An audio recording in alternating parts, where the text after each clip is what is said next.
সারা বাংলা জুড়ে যে আমাদের ইউনিয়ন আছে সেই ইউনিয়ন থেকে আজকে ডাকা হয়েছিল যে জাঙ্গিপাড়া ব্লকে একটা চিঠি করার জন্য। আমরা চিঠি করেছি ওনাদের কাছে। ওনারা বলেছে ঠিক আছে আমরা ম্যাটারটা দেখব।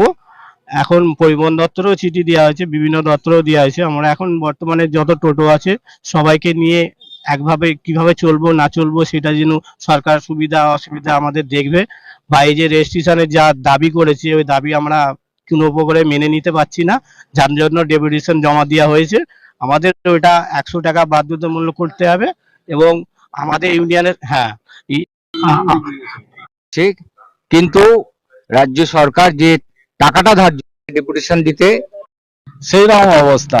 ইফতেখার হোসেন এর কাছে প্রায় 1740 টাকা এবং প্রতি মাসে তাদেরকে 100 টাকা করে রিনিউ চার্জ দিতে হবে। আমরা এটার বিরোধিতা করছি এবং সেই দাবিপত্র বিডিওর কাছে আমরা দিয়েছি। আমরা দাবি করেছি যে টোটো চালকদের রেজিস্ট্রেশন 100 টাকা করতে হবে এবং বাৎসরিক রিনিউ চার্জ দিতে হবে। ঠিক, কিন্তু রাজ্য সরকার যে টাকাটা ধার্য ডেপুটেশন দিতে